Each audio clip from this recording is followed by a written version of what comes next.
It's Karl time, it's Karl time. Karl is the star of the show, also Richard. I'm Richard. And I am Karl of Karl and Richard present Deep Space and Dragons. You know the funniest part is the only thing that... Like, we have the technology I could actually switch the graphic on all the episodes in the podcast name and just do that one of these days. Like, the laptop, it wouldn't even cost you much. Like, it wouldn't, I don't even think it'd be things it would cost you. I think it'd be, like, concepts it would cost you. Like, you would have to bribe me. But it wouldn't really need to be, like, a physical bribe. It could be something like a, hey, if you change it to Karl and Richard present, I am going to change my name on the receipt tab to Captain Eisen. And I'd be like, wow, that's such not even a bribe, but yeah, you got me sold.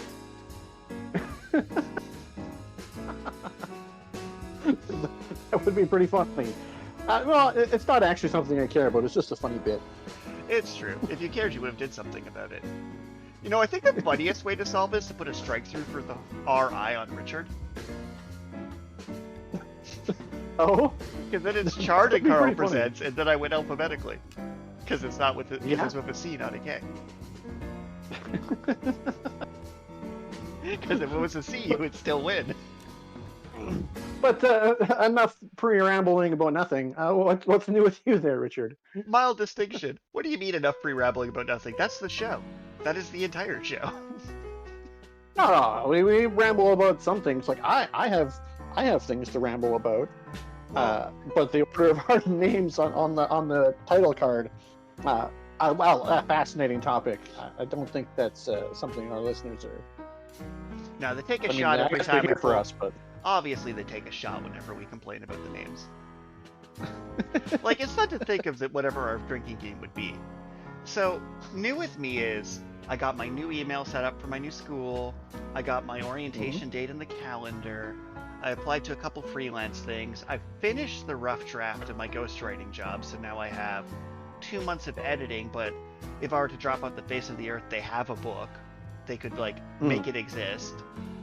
I'm considering taking the extra thing to format it and send them, like, a couple proof copies just so they can, like, hold it in their hands. I mean, I always wonder, like, buying a gift for someone who pays you seems odd. Like, the idea that you'd bring in... Like, I can't imagine a situation back when you were my manager that I'd bring you in a thank you present to work for being my manager. But I think it'd be a little different if, like, you hired me on a contract type thing and were a really good client. I don't know. Anyway, yeah, I think that that's a normal response for that relationship. I think so. So I think I'm gonna go ahead and do that. It's been raining, so I haven't went out for my daily walkies today, so I've just been a cave dweller playing Final Fantasy VI all day. I mean, I also did some, like, timesheets and stamps and looking and inserting locations to embed images in files. You know, I'm the fun one. Oh, so this week you actually had a super boring week then. Yeah, because last week was, like, my romantic date. We made it to the hand-holding stage. Woohoo! Ooh. That's literally all the information I'm going to give. So I've been doing a running bit where my mom wants to know the name of anyone I'm ever seeing, regardless if it's 1 date, 2 date, 3 date, right? And I refuse to ever give her that information. I know she's not tech savvy. I know she's not listening to this right now because she can't find the podcast. So there's no version of reality where this name would give her any information, right? But the denial of the information gives me great joy. Because everyone in my life is in on this bit. So, I say no, you haven't earned the name yet, ask me again in a year. My brother was like, why would I ever ask that information of him? And then my aunt's like, I have no idea. And, like, my mom's under the assumption that everyone knows but her this name, when just no one actually cares. And, like, it's a pointless bit, but it gives me joy, because it's like, no, you can't have this information, because I believe in conventionality. Although it's one of those things where, like, I'm a harlot in theory, but in practice not. So it's like I like to preserve the mystique, like I'm a person who goes on more than 1 date a month. You and Mystery Friend have been taking it slow. Yeah. And that's a good plan, because I, as mentioned, busy. I technically work 3 jobs. Fair enough. And then I'm heading into full-time classes, which makes me happy, because that means I can only put like 6 hours a day into gaming, which is probably good for me. Probably. So that's my updates. What's new in the Carlverse? Well, first off, obligatory mini movie review. We watched the new Naked Gun movie. Oh, I'm actually Me and my fiance. I know this has nothing to do with our featured topic, but I actually want to know this. So I'm going to give you a disclaimer that I should probably have talked to you about off screen. Your Flash movie reviews are much more interesting than me if it's a movie I haven't seen or we haven't already discussed. So it's like, if you go see something spicy and new, I'm like, oh, I would never see that. I'm deeply interested. But if you're like, oh yeah, the live action Dracula is different than the movie one, I'm like, wow. I should be discussing this with you. I should not just be sitting here taking this. I should have done the research to make this a conversation.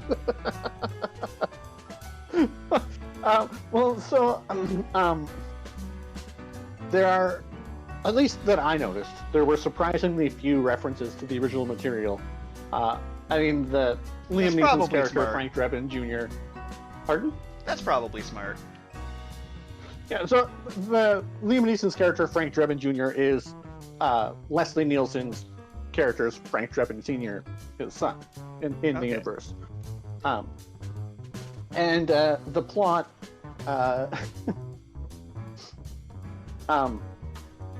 I'm gonna spoil one of the first jokes in the movie. The villain steals the literal plot device.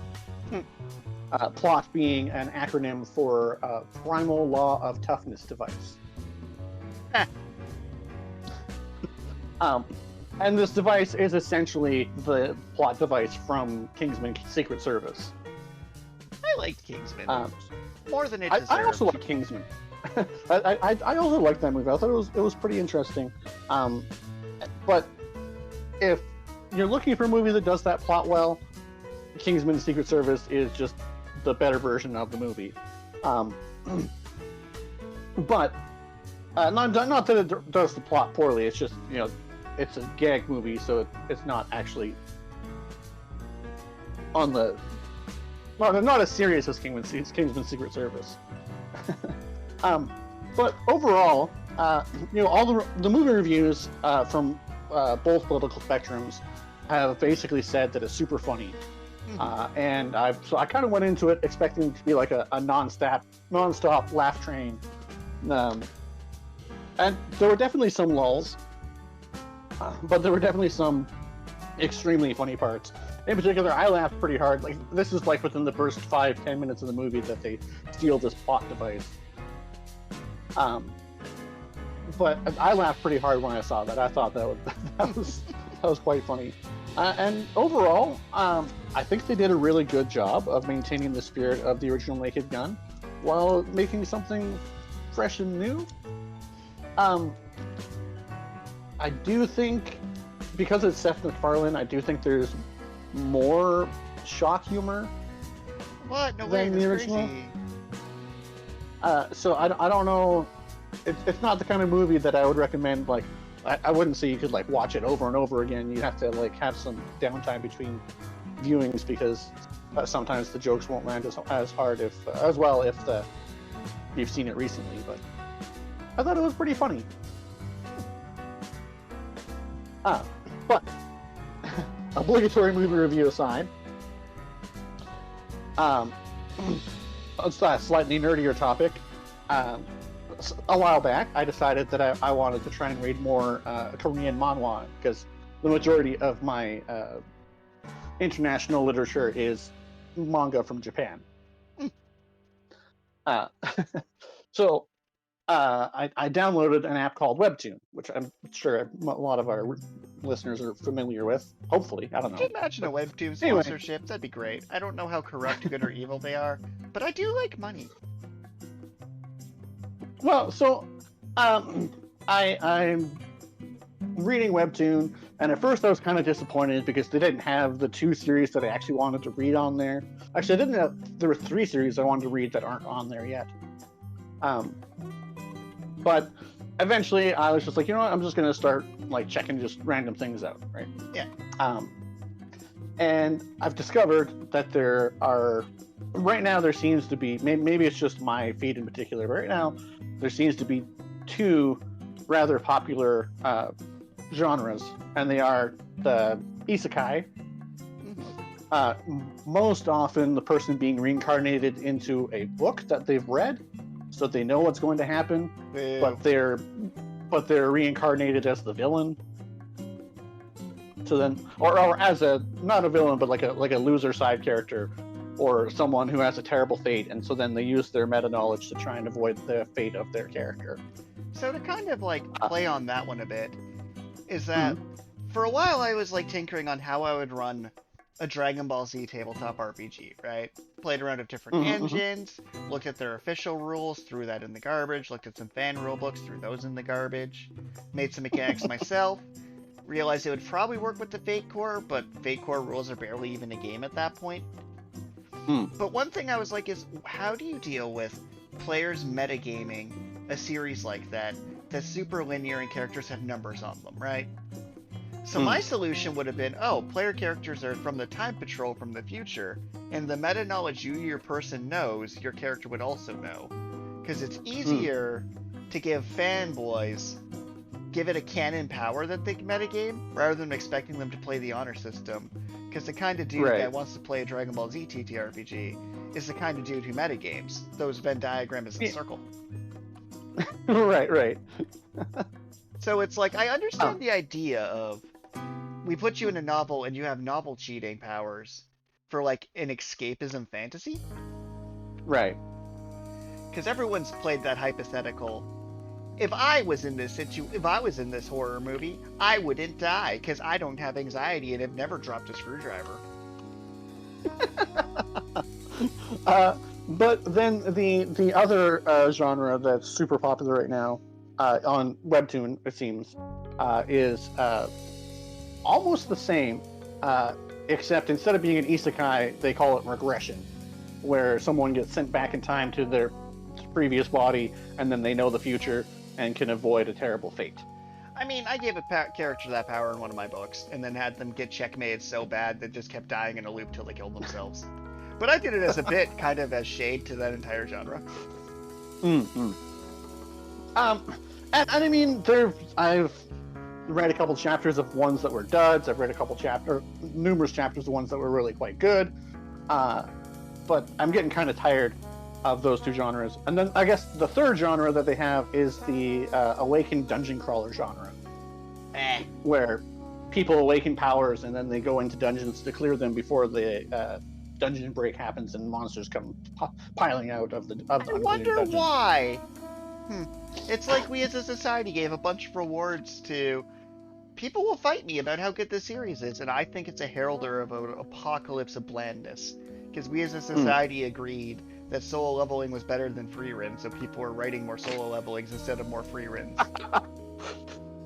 But so I've been inundated with these genres of Korean manhwa, and it's kind of like when I read something else, even if it's not particularly fresh or exciting, it actually is fresh and exciting because it's something else. Yeah. And so a genre that's kind of fallen out of popularity is what I'm calling the Miram genre. I'm probably not saying the word right, but Miram is basically a secret society of super-powered martial artists. That just operate in the shadows. I think that was also the name of the Chimera Ant King. Not related. and so then the hero of the series either realizes they have powers or they acquire powers and they become part of the society, and their pure-hearted nature wins over the hearts of their enemies and allies alike. So that genre, because that could easily be a full episode that we've already done, but like Right. I'm always torn because I conceptually love Kenichi, and then they filled it full of underage women with clothes exploding because anime, and I'm like, but can we fix it though? But the problem is most things I've read that try to fix it swing too hard in the other direction, being like, yeah, it's only 12 chapters long because I fight my brother in an MMA fight, and then we beat him up, and then it ends because it turns out you can just fight a person, and there really isn't that many tiers to go. Or it goes the Baki route, where it just goes so absurd that, like, I don't know how Kenichi slow-rolled it enough that a character clapping their hands together to blow up a tank didn't break my suspension of disbelief. But in Baki exists to break my suspension of disbelief. There's a part where a character grabs his enemy and swings them around so fast, it's like he's wearing a wedding dress because they're in a blurring motion. They're being thrown around so fast. I'm like, this is just...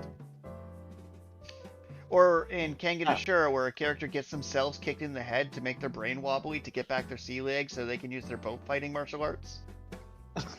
Which I love these things. Don't get me wrong, I love them. But it's like, skill point caps them, right? Like, the Kengan Ashura Baki things, which I've watched both of to completion, are like actually watching professional wrestling. You gotta go into it knowing it's stupid. That's the secret. But so, one such series that I read that was Muram style series, and I really enjoyed it. I've mentioned it on either this podcast or our Plays Daggerheart podcast. It's called Eleseed.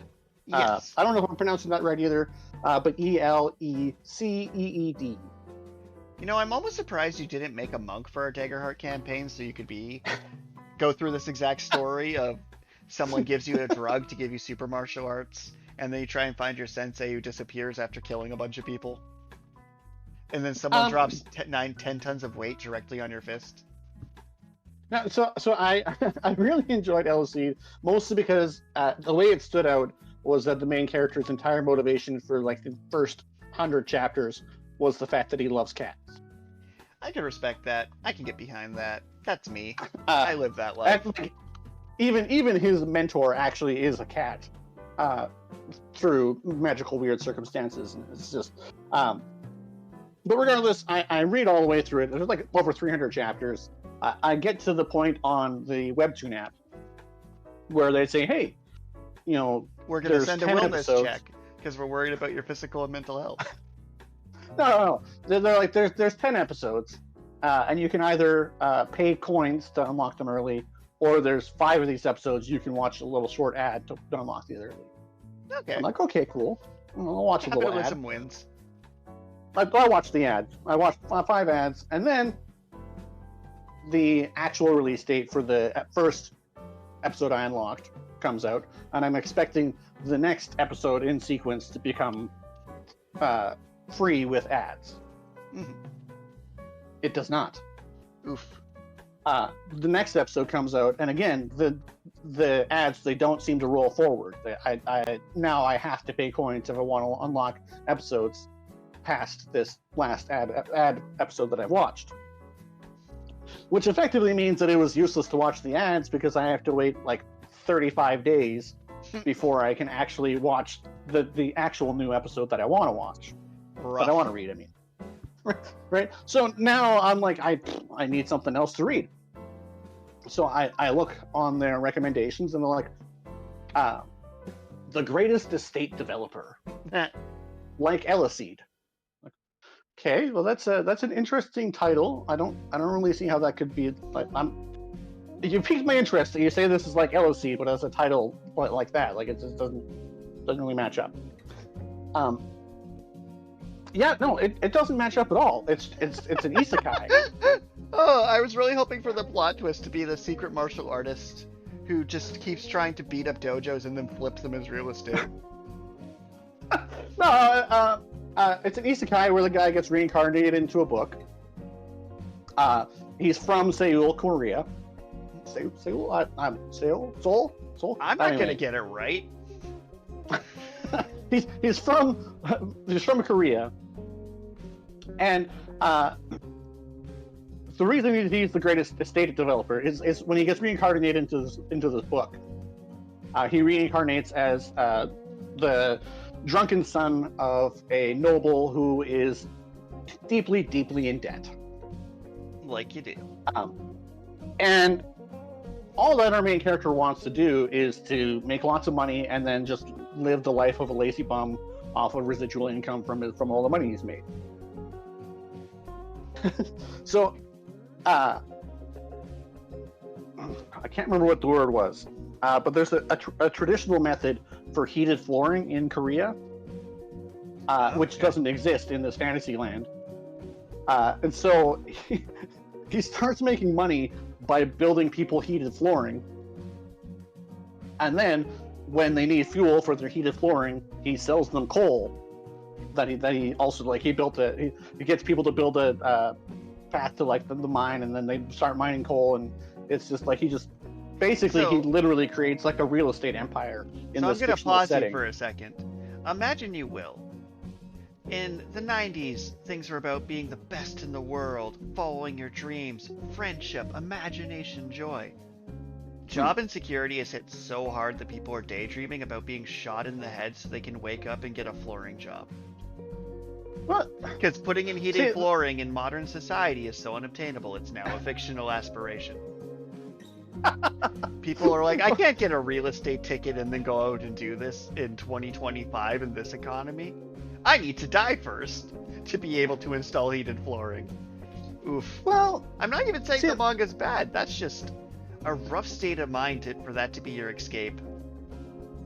The series is very bizarre. I really, really enjoyed it. It's super funny because, like, the character just goes around, like, blackmailing people into signing ridiculous contracts.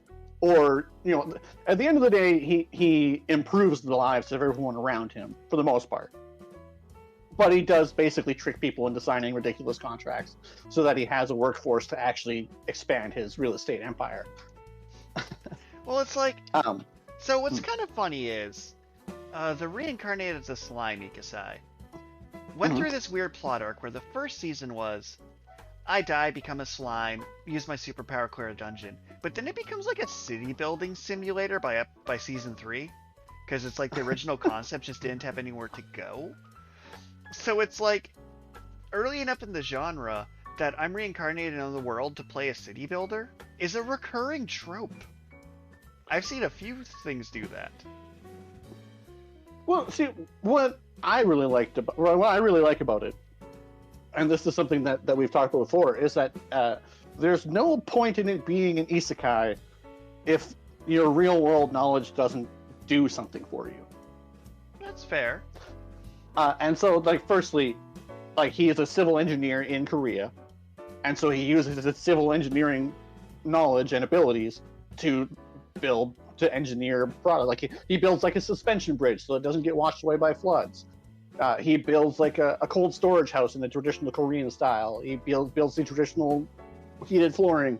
Or he gets into a fight with someone, and he served in the Korean army, and so he uses his Korean bayonet army training to kick this person's ass with a style of martial arts that no one has seen in this universe, because they just don't use bayonets in this universe.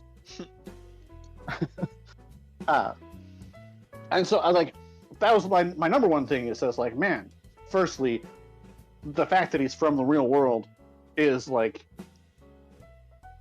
a core to the way this story flows and functions. Like, he literally uses real world knowledge to improve the lives of people in this fantasy setting. But then they meet the Dragon King, and the Dragon King's like, oh yeah, you're looking for this MacGuffin? It's in Korea, in Seoul, Korea. And so then they go through a portal into Korea. So, like, I don't know if he's actually, like, dead or, like, because, like, actual Korea and this book that he's in, that he knows the story to exist simultaneously. Oh no, it got. I'm gonna have to use some of adult language for this. It managed to get its head stuck up its own ass. There's no other way to put that. It Ouroboros itself. Yeah, I mean, I don't know if he's ever going to want to go back to Korea, or maybe he'll be forced to go back to Korea. I don't know. But in any event, I've been really enjoying it. It has been quite an interesting read. I'm glad that it recommended me this series. But so far, the recommendations of the webtoon have been spotty at best. Well, for like topic about fictional afterlives, like isekai is like a good natural start of this, because like, so recently I've been going through all the Final Fantasy games in sequence, and I've been blessed because I've been going into Final Fantasy VI blind. It is such a treat and such a delight to go into that game blind, because it's like, my friend's like, I don't want to say the franchise peaked, but it peaked, and I'm like, it kind of did. Like, there's some bits that feel a little dated, but not really, like, gameplay-wise, all fine.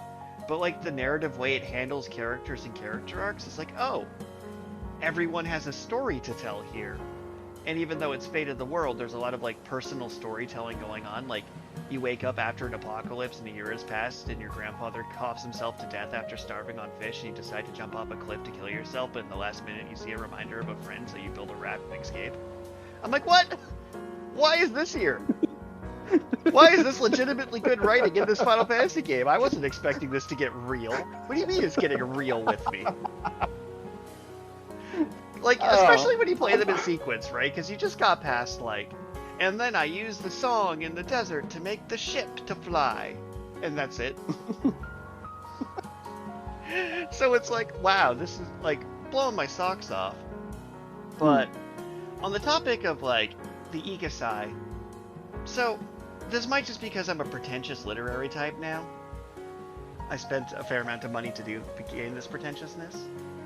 My problems with isekai are threefold. So first, as you mentioned, if your real world knowledge doesn't matter, then you just can do a fantasy setting. There's no reason to isekai. Right. Second, and this is going a layer deeper, is you want a character with a want and a need, right? And the want and the need to be different to create a character arc to tell a story. Okay, just one quick second here. Lloyd Frontera, the main character of the greatest estate developer, his want is the money so he can retire. But his need is to protect those people around him. Yeah, you see how... And he... sorry? You see, that's the problem with the genre, though. That want and need is like, there's no personality there. So when you talk about a character's want and need, you have to have it tied into their origin, background, story, or personality in some way. Because if you say, like, well, what's Richard's want? To get money. But what's his need? For people to read his book. It's missing, like, its bite to it. It's missing humanity. Like, an AI could come up with that. I see what you're saying. I don't know. Because I'm going to give several better isekai examples for character writing, but... Okay, go ahead. So you might just be oversaturated, right? Because I'm not saying the series is bad. I've watched a fair number of isekais in my day, thus my hate-like of it. Like, one I recently went through was a human pretending to be a demon who was in the demon army general, conquering places so he could set them up working infrastructure and political setup. And his big argument to his superiors was working infrastructure is more profitable for their demon empire. Okay. And he's like, I hate humanity, but I'm setting up commerce for us. And he's like constantly lying to himself, where he's like, why are you helping out people? I hate people. They're just more useful when they're happy and productive. But like, when we look at some of earlier examples of proto-ikesais before it became Xeroxed infinitely, let's go to Vision of Escaflowne. Oh yeah, okay. So Escaflowne was fundamentally about a teenage girl trying to build up the courage to ask someone out that they thought they would never see again. So the whole thing was they had a crush on the guy and were working up the courage to ask them out, but instead decided to like do a dramatic gesture running a race and ended up in a fantasy kingdom, love triangle, medieval feudalism society that ran on zero video game logic. But the thing about the characters in Escaflowne is the main character Hitomi, the Ikesai adventure directly paralleled their ability to like see the future, accept outcomes, and then what they learned was their want was to do what they could despite knowing things were inevitable, but their need was to realize that things were not in fact inevitable. So the entire series was effectively a metaphor further believing that because they can predict things accurately, there is no sense in trying to change them and trying to make the best of things. And then the other main character, Vaughn, who is trying to build on nobility, responsibility, destiny, he had to go through his character arc to learn that if everyone's wishes come true at once, then nobody's wishes come true, except an old man getting a sandwich. And Right. that he had to learn that everyone's dreams were as valid as each other, because you can't do things perfectly. So it's like, there was more to it. Like, the world itself effectively existed to contrast the character setting. Like, to go like to Full Metal Alchemist for a quick going, the setting of Full Metal Alchemist is required because the story needs that setting. The story simply doesn't work without that setting. Everything is built around, for something to be obtained, something of equal value must be lost. Right. When we get into the isekai, where you're just borrowing not even a particularly good Dragon Age, like, they're not even going to take the well thought out Final Fantasy VI world, they're going to take out the completely not thought out Final Fantasy I world that just has airships cuz. And it's like, right. Yeah, you want money, but learn that the people are important.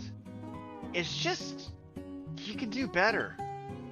Like, Inuyasha was an interesting one, where it was like, yeah, he had someone come through to teach him that humanity isn't worth killing, but really he was just trying to get over his abusive ex.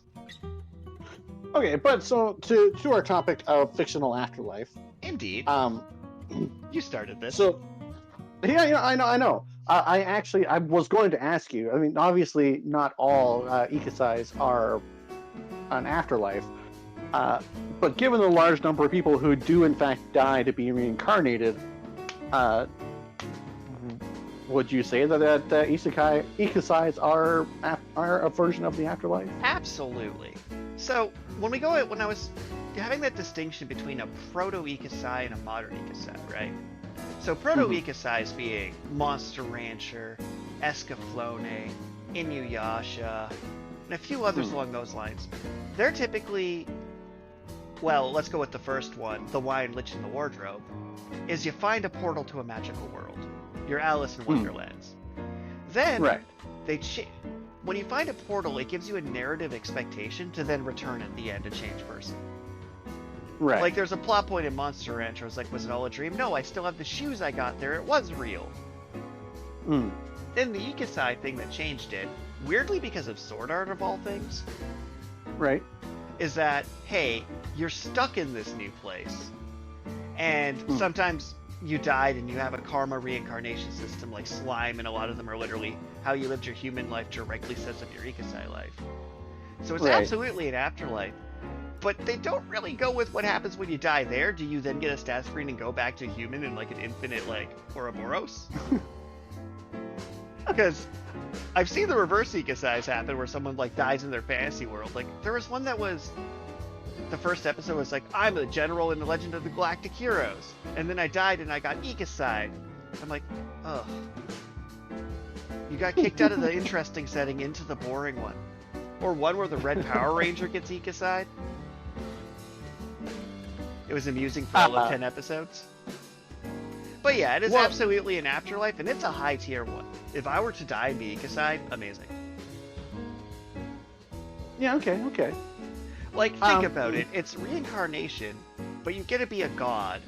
You get directly rewarded for bonus points for, like, you were creepy and never held the hand of a loved one. Get plus 100 defense stat. Like, it is a great one. It's like, we're gonna you managed to go 30 years unemployed. Get the billionaire ability. Like, oh, they're just shenanigans. So then, the next version of the afterlife that I'm a little bit curious how many examples you would have of this is the long lineup. Oh man! So when doing some research for this episode, I got a few examples, because you're immediately thinking King Emma's Desk, Dragon Ball. Yeah, Dragon Ball, Beetlejuice, Yu Yu Hakusho, Pixar Soul. I'm pretty sure had a really big lineup in the afterlife.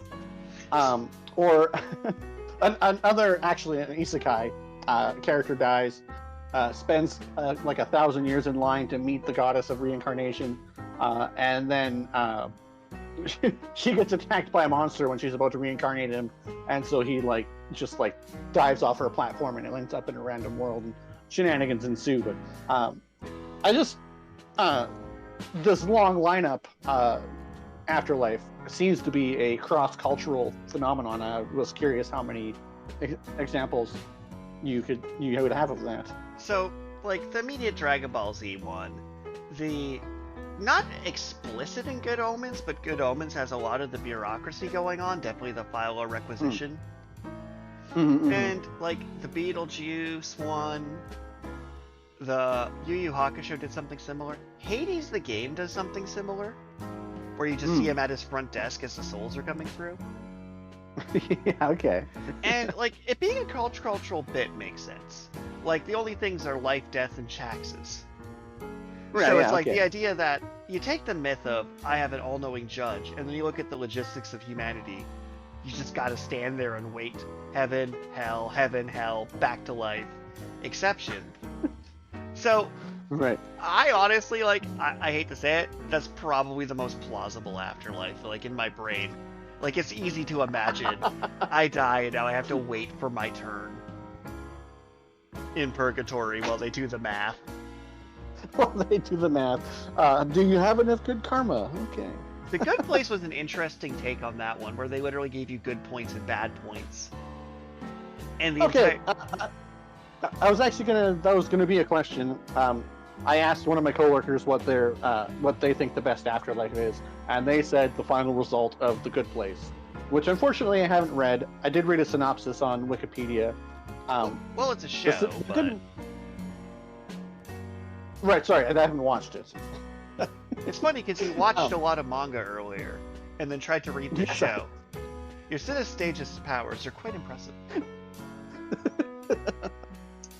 So that has a lot of this bureaucratic theme to it as well, you think? So the core concept was, the bad place was trying to come up with a method to torture humans. Right. And they're trying a new experimental one of making them think they went to heaven, and then just tormenting each other for all eternity in fake heaven. Okay. And then as the show kind of progresses, it goes from, oh, the demon's like, these guys aren't that bad. What is the point system like? And they're like, oh, it's actually impossible to have a good enough score to get into heaven now because life got too complex. Like, you went to hell because you drank almond milk because that burned the fields down because it came from an apartheid region.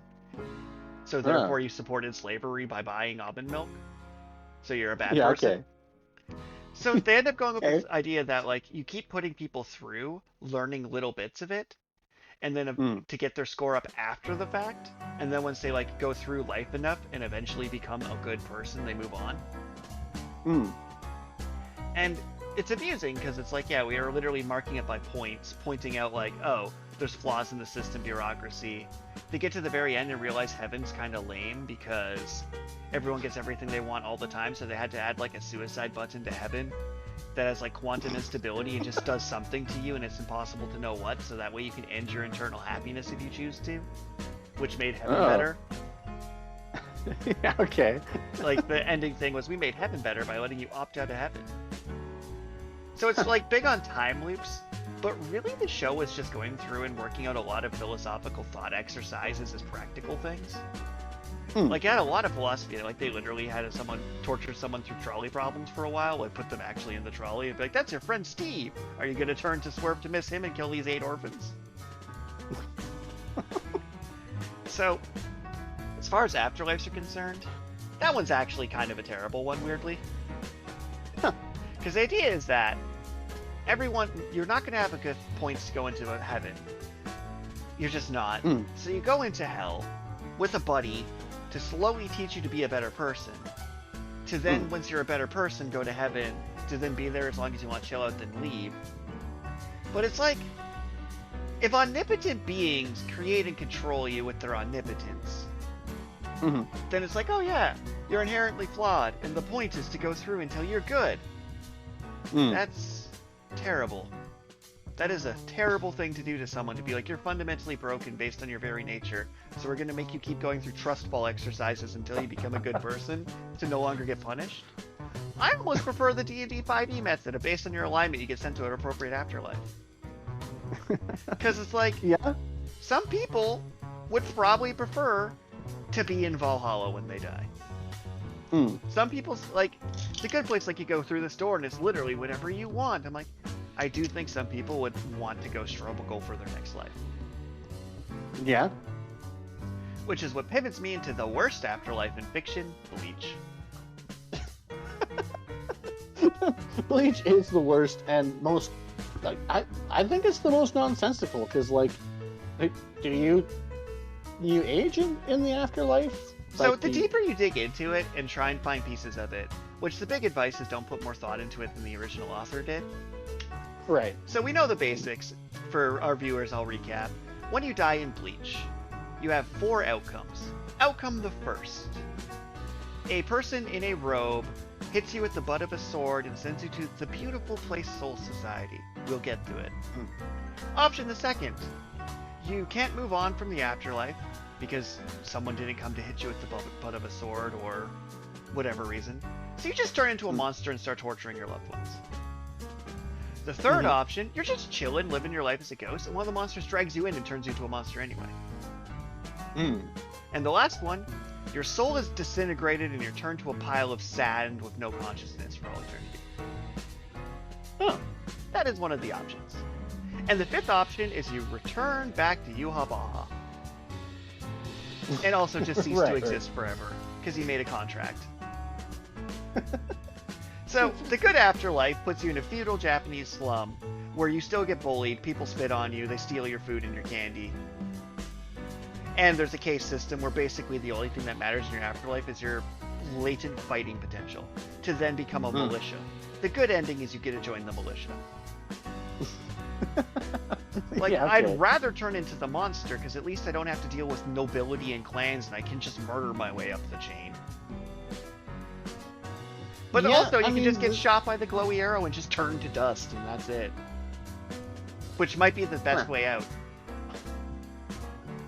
The idea that heaven has a slum and hell doesn't is really funny.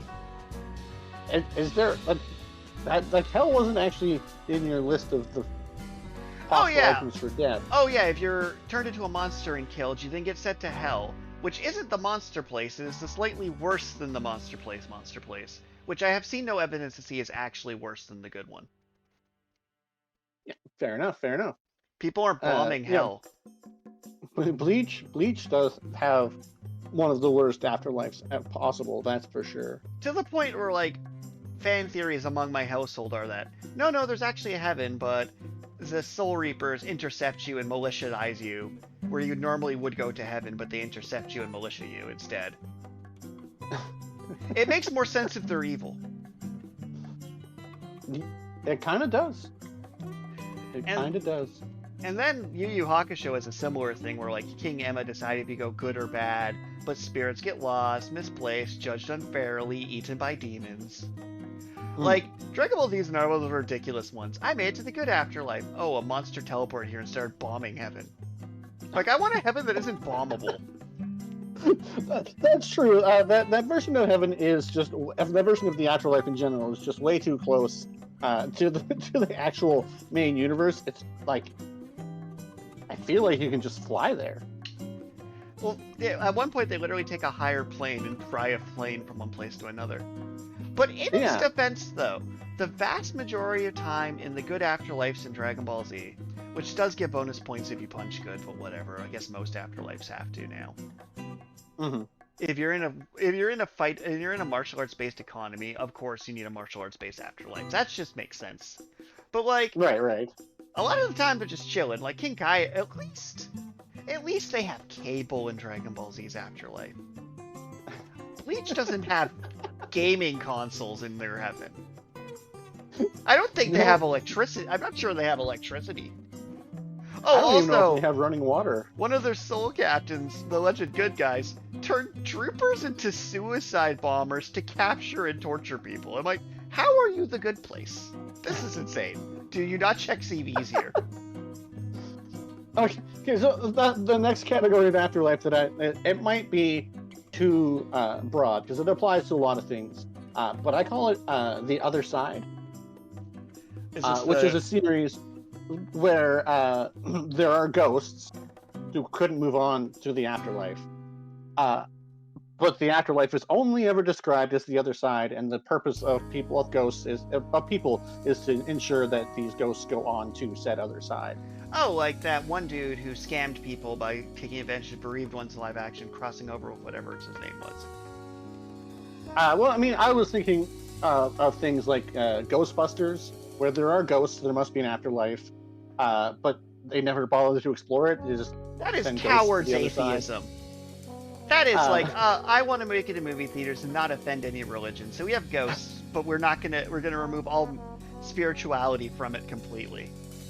That is cowards. Casper, or Casper, Danny Phantom. Specifically live action. Pardon? Or Danny Phantom. Danny Phantom. Danny Phantom was another good example. Like I said, it might be a little bit too broad because you could apply that to pretty much I think it's a fair category though, because it's like I said, the coward's ghost system of it's Bleach, but you don't actually bother after I hit them with the sword. We don't know where they go. Yeah, they just go to the other side. And the thing about, I just ranted about how shitty Bleach's Afterlife is. That makes it good storytelling. I want to be clear, because it's worth discussing. Right. Well, like Dragon Ball Z's Afterlife's worth discussing. There's some logistics going on. Like, if we get to something like, did you ever do Death Parade? Don't think so. So when you die, you play carnival games to decide whether winners reincarnate and losers are cast into the void. Okay. And souls are tested at their worst moments instead of their bests. So it'd be like you die, and then Yugimoto's waiting for you. And then you're playing Magic with him, and it's like, yeah, if you win, you go to heaven. So you're like, well, I need to make sure I win. So you sneak a peek at the top deck of your card. You're like, ha, caught you cheating. You go to hell forever because you're a cheater. Well, no, you go to the void. I think they actually had Light Yagami from Death Note cameo in it. Yeah? So it's like, let's play a game where you throw a dart on a board, and when you hit it, a matching part on the board will hit your fiance, but you need to win the game to go to heaven. Haha, you're a bad person, you go to hell. Ugh. It's very... Man.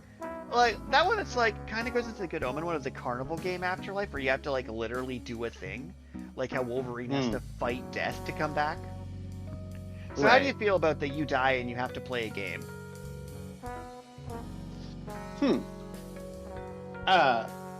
Oddly enough, that's not really most of the things that I've seen or watched are people playing sick and twisted games for their actual life, not for their afterlife. Ironically, though, the end of Yu-Gi-Oh! Is absolutely him playing card games to move on to his afterlife. That's true. To go political for a second. So, the timeline of Yu-Gi-Oh! Is wild, because Seto Kaiba invested billions, he took an arms company, and took all of that funding to make a trading card game economy. He put his entire net wealth into making trading cards the new currency, the new sport, the new technology. And you see all the Yu-Gi-Oh! Sequels where he's done this? Could you imagine if Elon Musk was cool and switched us over to a card game-based economy? He had the resources. He was in the government. But no, he'll never be as cool as Seto Kaiba. He had the chance, he biffed it. I don't know, he could bail Hasbro and...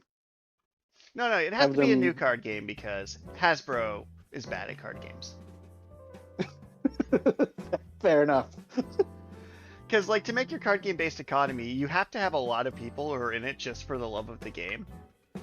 Right. Or else it doesn't work.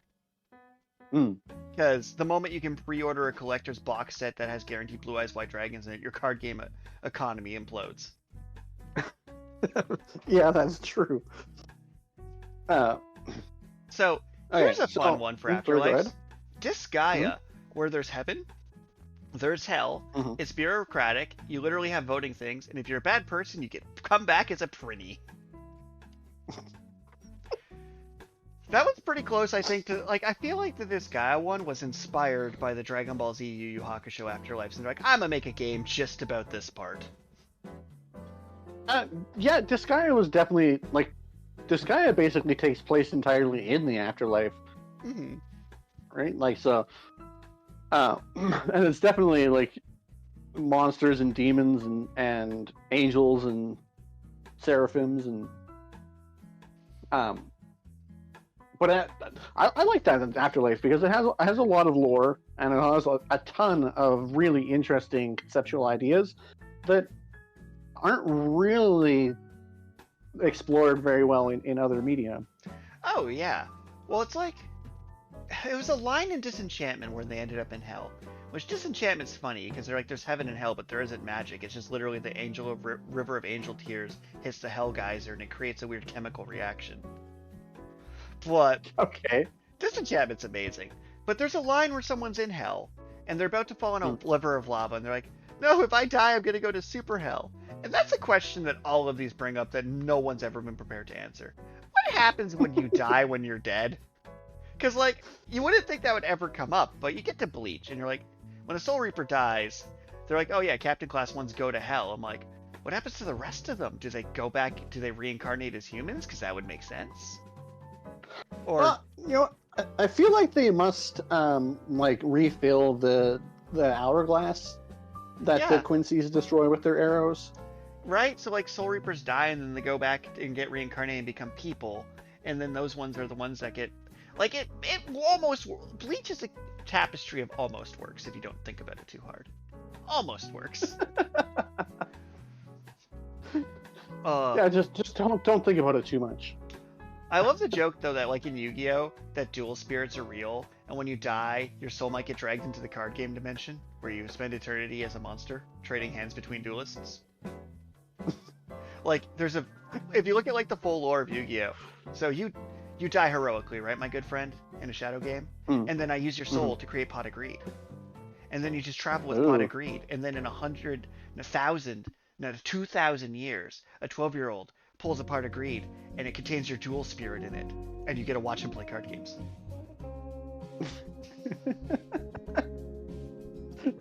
That would be a pretty awful afterlife. Because that's actually the canon. It's like, yeah, a guy becomes Dark Magician, who becomes a stone tablet, whose spirit then transfers into the Dark Magician trading card, who then uses his existence as a sentient being to make sure that card's on the top of Yugi's deck when he plays.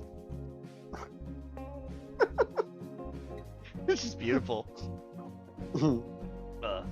I'm not sure if this counts as Afterdraft, but The Matrix Afterlife. If you die and you wake up from the robot doom.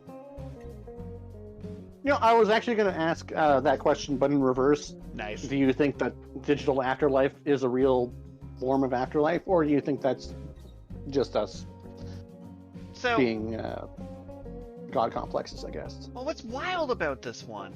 So, I've made the quip before that I'm never going to use your teleporter because I enjoy being alive and it just kills you. It's just a mass murder machine. Because it breaks you down and brings you back together, which means you are in fact dead. So, the thing that would always get me is I put the neurons in my brain, right? And do the consciousness upload. But much like a ROM cartridge containing... I'm going to go Fire Emblem Sacred Stones. If you take your Game Boy Advance cartridge of Fire Emblem Sacred Stones, right? You put it in the reader, and you move the file from that cartridge to the computer. That's not what happens. It's you scan what's on there and copy it onto the computer. And we don't have a way to, like, ever take the you and put it in the computer.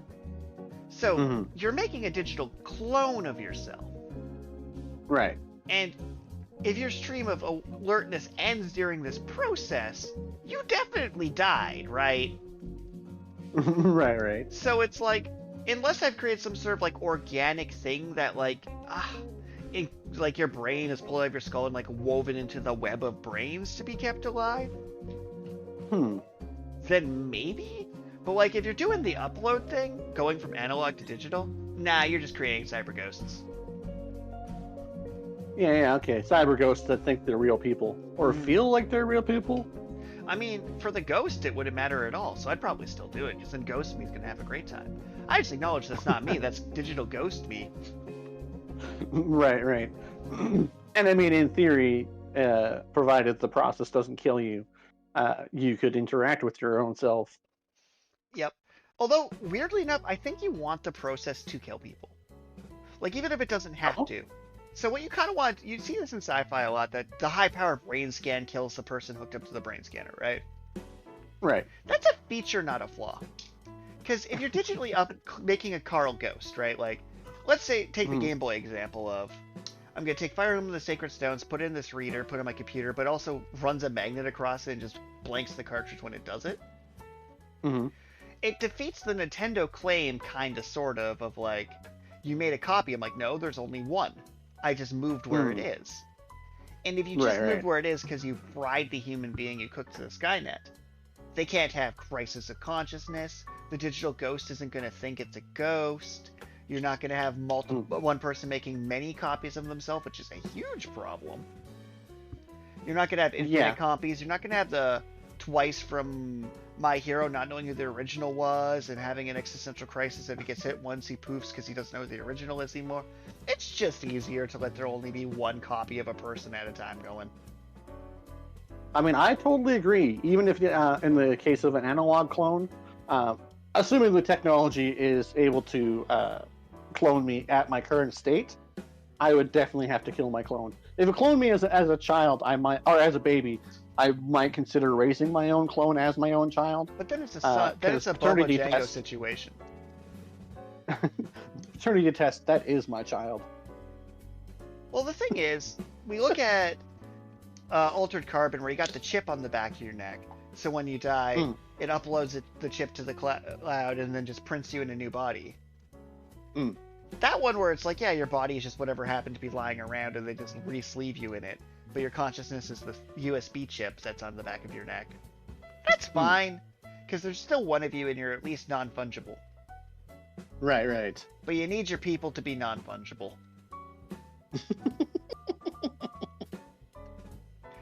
Or else we'll just have a million Elons. And none of them will be particularly good at the new Kirby Air Ride when it comes out. Hashtag fake gamer. It only requires one button. The new one, they put in a second button, much to Sakurai's displeasure. So the Kirby Direct was great because it was mostly just him playing the game. I'm just going to tell you, spoiled the Kirby Direct in the middle of this episode because that was going to be what was new with me, but I forgot at the time. Okay. So he's like demoing this game and he's like, first off, our podcast made it happen because we said make a new one, and then we had one download in Japan, and now we have a new one. Yeah. Which was just Sakurai, personally. That would be amazing. They added a second button, and the button is for your super attack and for switching cards. Their big update is they added more racers to the game. So it's like we have all the old modes. Well, we have the city trial and we have the race mode. He gets to the race mode, it's like, this is race mode, but fans of the games know we don't care about that. Here's the city trial. But they're like, we added, so they added in a bunch of racers. So you get to pick your racer and your cart, and each racer has an ability. Okay. So like, for example, if you're the mushroom head guy, you can take a few free hits. If you're Meta Knight, you stab people. Different colors of Kirby. Each color of Kirby has its own super attack, which is a different ultra move. Nice. And they're like, city trial with a bigger city, up to 16 players. At the end of the run, you get a vote on what your arena thing is. But sometimes it'll just be random because screw you. So it's like, I'm watching it, I'm like, this is exactly what I wanted, which means I don't care enough to buy a Switch 2 to play it. It's like, if I already had one, absolutely, but it's like, they haven't shown it being better, just that, look, we made the game again. Nicer with more characters, more carts, and more things on a console that's not 20 years old. I'm like, technically that's all you had to do, sir. But my mini game trailer review aside, oh man, the worst Afterlife is just being absorbed by Kirby and wandering the void. To never truly die. I love the Mario theory that every Mario life is a parallel timeline, and Bowser's actually killed him hundreds of thousands of times in different timelines. There's also the Hades Afterlife. The one where, the roguelike Afterlife, where literally you just die and come back. And you don't get to actually die.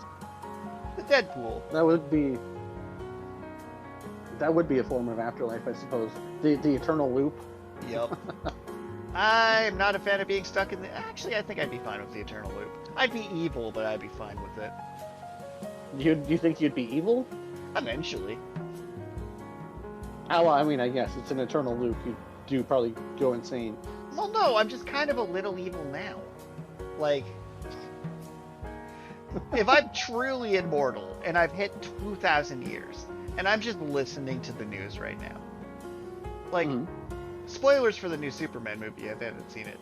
I think I would just go walk up to the line, the like starvation zone right now, and just start stabbing.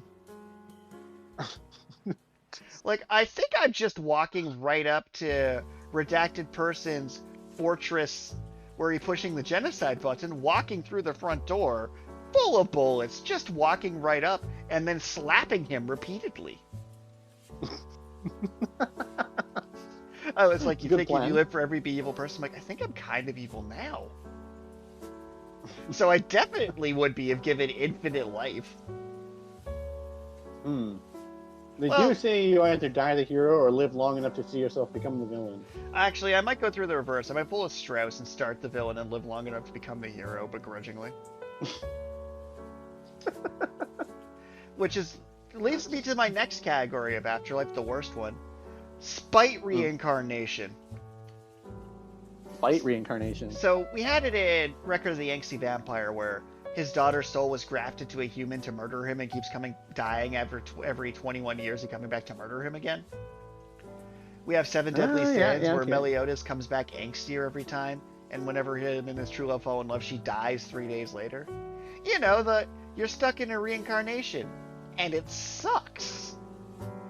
But you also, when paired with you don't actually know if there's an afterlife, which means you end your reincarnation, you might just cease to exist forever. Seven Deadly Sins of all things kind of avoided the super hell problem. Yeah? So they had heaven, they had hell. And it's like humans can go to heaven or hell. Fairies just kind of reincarnate. Giants just kind of reincarnate. Demons just go back to hell. Right. Angels go back to heaven. And it was, or if you kill an angel, they could get stuck in reincarnation and a guy will just wake up being the goat. But it's like, when you died in purgatory, you just kind of reassembled, more broken and monstrous. So you just became more and more demon each time you died in hell. Yeah, okay. Which is still a terrible afterlife. Anything with an endless hell you can't get out of is a flawed system. Like, just a bad system. Same with anything where you're in heaven and can't leave heaven is a flawed system. Like, I really enjoyed this guy one where the angel's like, no, hell's more interesting because I can help more people here.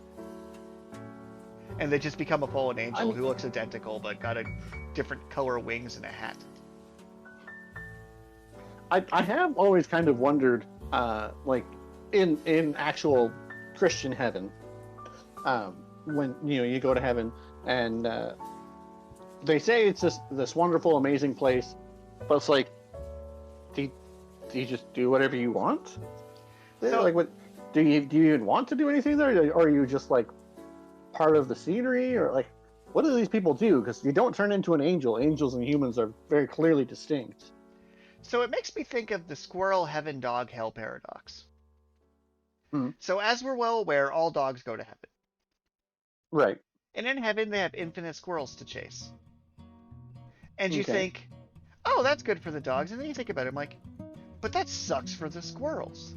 And it's like, yeah, because squirrel hell is dog heaven. And it's like, well, why are all these squirrels going to hell? And you're like, because they know the bird feeder wasn't for them. So, like, a lot of it's subjective where it's like, yeah, for your afterlife to work, there's a lot of loop-de-loops going on. Like, I personally subscribe to the, if everyone's right and just everyone goes to their appropriate afterlife and you can kind of shift between them, just simply, like, that's the only way any of this actually works. Because, if mathematically every religion has an equal chance of being true, then mathematically speaking, they're all more likely to be wrong than right. That's just numbers. No amount of King James saying that I can divorce my fat wife is going to convince me that that has equal odds of being true, has better odds of being true. Because we know that happened, for one thing. Anytime you staple another testament on a book, I'm just like, that's the one ultimate truth, huh? Why is a guy's name on it? Who's this guy? It doesn't say God. Shouldn't that be the only name on this book? Written by God. Yeah, though, like, actually, shouldn't it? If you're omnipotent, I'm pretty sure you get the copyright. So I'm not saying spirituality is some nonsense. I'm just saying that people need to have a little more flexibility, is all I'm saying. Or else you'll end up in the feudal Japanese society afterlife, fighting over a scrap of rock candy. Oh man, I don't know if it's exactly an afterlife, but I know you said that you didn't really like Chojin X, because I don't think it did anything wrong. I think it's just like I read it, I'm like, sure is Tokyo Ghoul in here. yeah, it just didn't feel distinct enough from Tokyo Ghoul, and I can get that vibe. He basically just rewrote Tokyo Ghoul for the first portion. But in the latest chapters, spoiler alerts, the pharmacist manages to get basically the most powerful Chojin X. The pharmacist manages to steal Chojin X's power and uses it to basically destroy the universe so that he can see his wife again, so he can like rebuild it.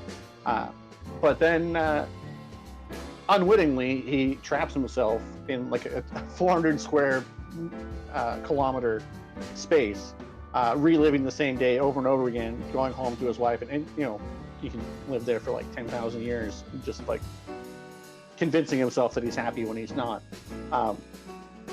I thought that was really interesting because then one of the other characters who actually also inadvertently got sucked into the same purgatory type place basically slaps him and says, "Hey, give me your power so I can go and fix this," and then escapes from his afterlife.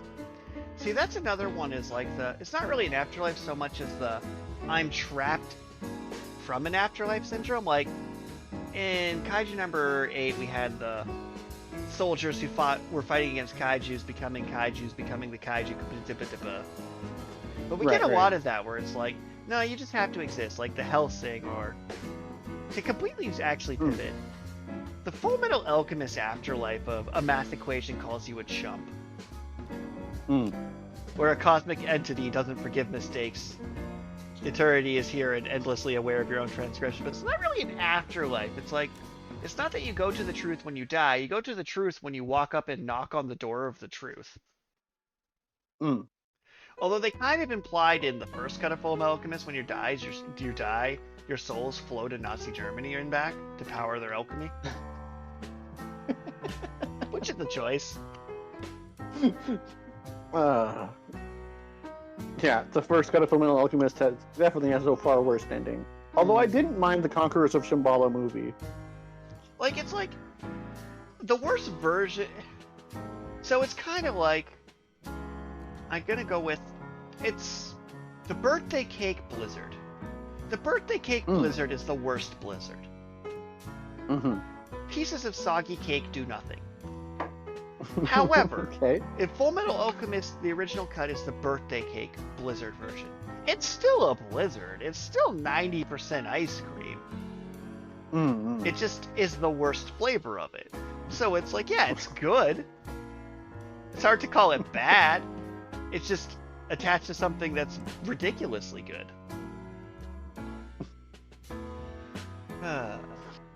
But I mean, the only one true afterlife is your heart is weighed against a feather and a crocodile eats you. That's gonna be the correct one, right? Or I do love the circles of hell. I really enjoy when you give hell architecture in your fiction.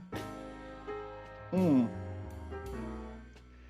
there's always like, it's kind of a recurring one where like they don't really show the afterlife, but the Greg the Grim Reaper, just a dude who comes up, it's like time to go, and then walks you to somewhere. You're like, can I know where? He's like, nah.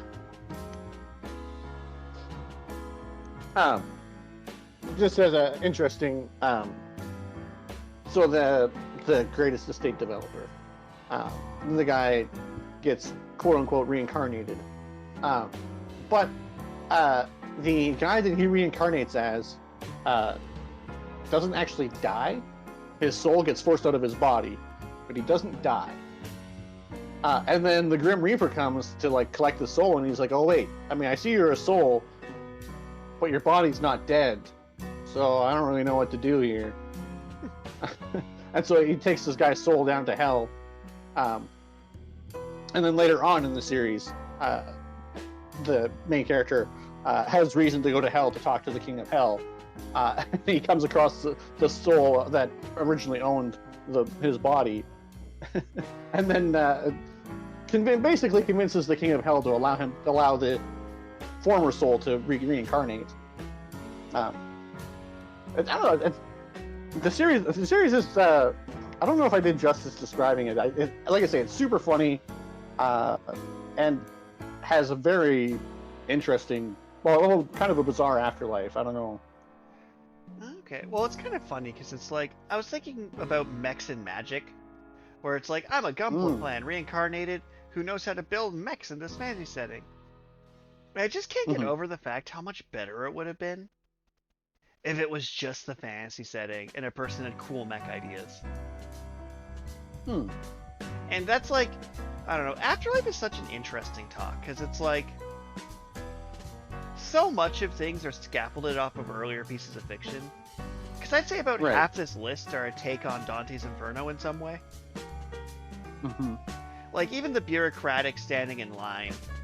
And then, like, I really wonder who did it first, the standing in line to check into heaven thing. Or if that's just an obvious bit. Well, I mean, it must be a somewhat obvious bit, because as mentioned at the start of the episode here, like that is a cross-cultural joke. And I don't even have anything against that joke. It's like, it's a cross-cultural joke, but it's good. Like, if I found myself in a situation where I was writing a comedy and needed to have an afterlife, the bureaucratic afterlife is my go-to. Like, I'm like, yeah, that's pretty funny already. Like, I don't have to do like that. There's a lot you can do with that.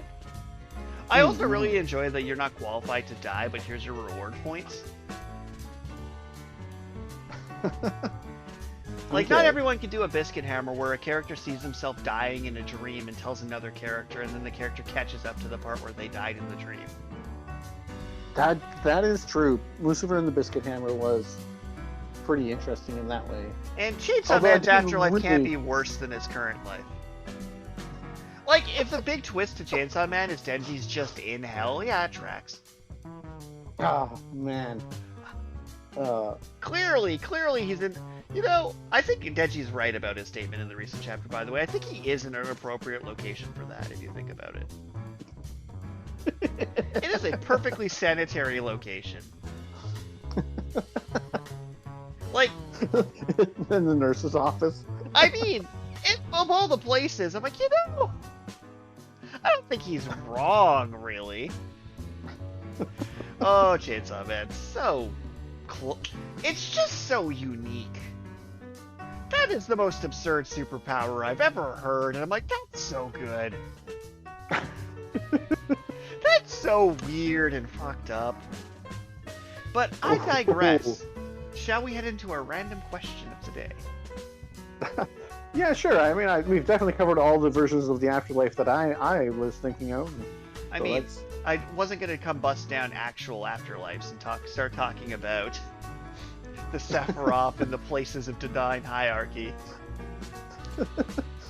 No, yeah, keep it fictional media. Which, I mean, some people might argue, but... I've actually seen, like, the divine hierarchy Sephiroth used in a couple animes before.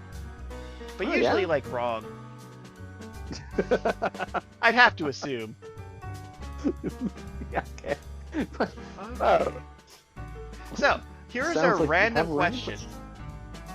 You are a Hollywood director. You are doing a reshoot of Lord of the Rings. However, Marvel has recently bought your studio, and you are forced to replace Gandalf with an MCU cameo. What character is replacing Gandalf? Well, I mean, the obvious answer is Doctor Strange. If you want a boring movie, sure. Yeah, you're right. Doctor Strange would just solve all the problems.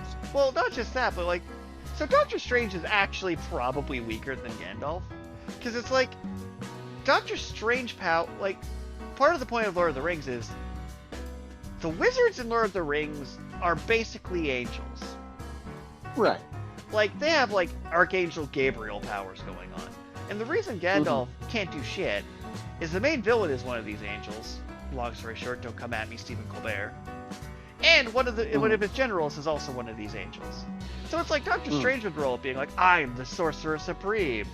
And it's like, cool, we got Dormammu's boss over there, and his lieutenant, alternate reality Doctor Strange. But go at it. Fair. So I'm making a great movie. I don't know if it'll be a good movie, but a great movie. I'm replacing Gandalf with Spider-Man. Huh. He is just quipping the entire way through this movie. And I enjoy the part where where Doctor Strange knocks Spider-Man off the tower.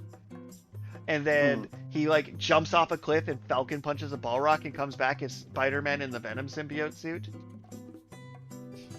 You know what else would be a fairly interesting movie? Replacing Gandalf with Daredevil. Yes. I love the worse the superhero, the better this works out, it turns out. Well, yeah, because then he goes off to deal with whatever and comes back, and it's like he's just some dude that went out and beat up all these crazy powerful monsters with his bare hands. Because it's like Hawkeye'd be lame because he's just a worse Legolas.